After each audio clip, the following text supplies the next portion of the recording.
இன்னைக்கு பாருங்க, காவல்துறை எஸ்எஸ்ஐ, கடைசியாக அதை முடிச்சுக்கிறேங்க ஐயா, உங்கள் பகுதியில் தான் பொள்ளாச்சி பக்கத்தில் ஒரு காவல்துறையினுடைய ஸ்பெஷல் சப் இன்ஸ்பெக்டரை வெட்டி கொண்டிருக்கிறாங்க. உங்கள் ஊர், உங்கள் பகுதி குடிமங்கலத்து பக்கத்தில் அவருடைய கிராமம். அவர் இன்னைக்கு தான் இப்போ தான் மின்மயானத்தில் 7 மணிக்கு அவருடைய பூத உடலை எரித்து கொண்டிருக்கின்றார்.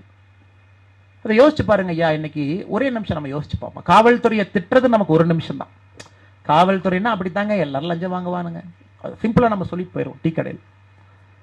ஆனா இந்த காவல்துறை அதிகாரி வயதானவர், 57 58 வயசு இருக்கக்கூடியவர், இரவு ரோந்து பணியில் இருக்கார். தோட்டத்தில் யாரோ 2 பேர் குடிச்சிட்டு சண்டை போட்டுக்கிறாங்க. அது கண்ட்ரோல் ரூமுக்கு மெசேஜ் போகுது. அவங்க ஒயர்லெஸ்ல சொல்றாங்க, பக்கத்தில் யாருப்பா இருப்பீங்கன்னு கேட்பாங்க கண்ட்ரோல் ரூம்ல. ஐயா நான் தாங்க ஐயா பக்கத்தில் இருக்கிறேன், என்ன ரோந்து வண்டியில் இருக்குன்னு. 2 வீலர்ல இருக்கிறாரு. அண்ணே போய் தோட்டத்தில் என்னன்னு போய் பாருங்கண்ணே அப்படிங்கிறாங்க. வண்டி எடுத்துட்டு தோட்டத்துக்குள்ள வர்றாரு. இப்படிதான் நடக்கும். இதுதான் ஒரு இயற்கையாக நடக்கக்கூடிய விஷயம். 2 பேரும் சண்டை போடுறாங்க. ஏன்னு கேட்குறீங்க? அருவாள் வச்சிருக்கிறாங்க. பையன் அப்பா ஆல்ரெடி தலையை வெட்டி தலையில் ரத்தம் வந்துகிட்டு இருக்கு. காவல்துறை அதிகாரி போய் கேட்கிறாரு, எதுக்கு வெட்டினீங்கன்னு.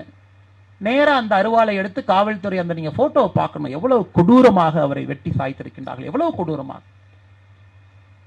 அவர் அப்படியே கண்டந்துடமா இங்கெல்லாம் வெட்டி அவர் அங்கேயே உயிர் பிரிஞ்சிருச்சு. ஏன்னா அந்த வயதிற்கு திரும்பி ஓடக்கூடிய நிலைமையில் அவர் இல்லை. இது ஏன் நடக்குதுன்னு நமக்கு பார்ப்போம்.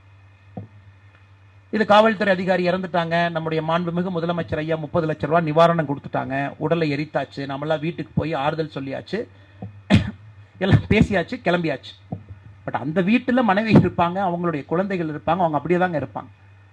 இதுக்கு அடிப்படை காரணம் பாருங்க, நீங்க இந்தியாவை தவிர எங்க போனாலும், ஐரோப்பிய நாடுகள், அமெரிக்கால ஒரு செப்பரேட்டா ஒரு காவல்துறை பார்க்க மாட்டேங்க. தேர் ஆல்வேஸ் பீன் பட்டி.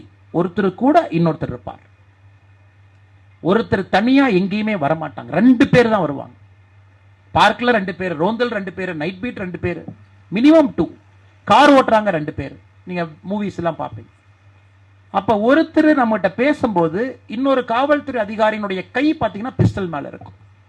நீங்க எங்கேயாச்சும் இந்தியாவுக்கு வெளியே டூருக்கு போகும்போது அப்சர்வ் பண்ணி பாருங்க, போலீஸ்ல பப்ளிக்ல ஒரு கன்ஃபரன்டேஷன் அப்போ ஒருத்தர் நம்மகிட்ட பேசுவாரு, இன்னொரு காவல்துறை அதிகாரி கை வந்து கன்ல இருக்கும்.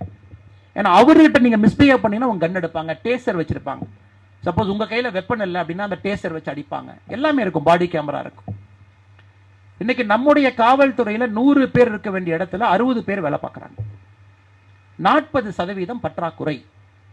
ஏன்னா நமக்கு என்ன, ஆல்ரெடி நமக்கு சம்பளம் கொடுக்க முடியல அரசு ஊழியர்களுக்கு. இல்ல காவல்துறையும் 40% அவங்களையும் ரெக்ரூட் பண்ணி அவங்களுக்கு நம்ம சம்பளம் கொடுத்தா அரசு கஜானா திவால் ஆகிவிடும், எல்லாருக்குமே தெரியும்.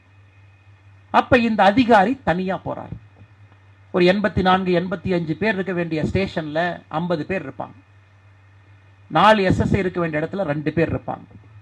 ஒரு 20 ஹெட் கான்ஸ்டபிள் இடத்துல 12 பேர் இருப்பாங்க. 40 கான்ஸ்டபிள் இடத்துல 25 பேர் இருப்பாங்க. அப்ப நம்ம அடிப்படையில் யோசிக்கணும், root cause. Again root cause. ஏன் இறந்தார்? யாரோ குடிச்சனால இறக்கலைங்க, யாரோ அருவாடுத்து வெட்டினால இறக்கல.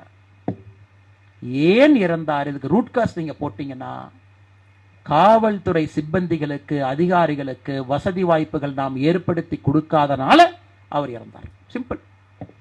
அவன் குடிக்கிறவன் குடிக்கத்தான் செய்வாங்க, கத்தி எடுத்து வெட்டுறவன் வெட்டத்தான் செய்வான். ஏன்னா அவனுக்கு அந்த அறிவு இல்லை, அதனாலதான் அவன் குடிச்சிட்டு கத்தி வச்சுட்டு சுத்திட்டு இருக்கிறான். அதனால இது எல்லாமே நம்ம ரொம்ப நுணுக்கமாக நம்ம புரிஞ்சுக்கிட்டு, நீங்களும் அரசு எந்திரத்தை கொஞ்சம் அப்படியே தள்ளி தள்ளி வைக்கணும். ஏன்னா அரசு சொல்றதை மட்டும் நம்ம கேட்காம, உங்களுக்கு ஒரு பெரிய கடமை இருக்கு, அரசு இயந்திரத்தை அப்படியே தள்ளி வைக்கணும். ஏன் காவல்துறைக்கு வந்து நீங்க 40% வேகன்சி வச்சிருக்கிறீங்க?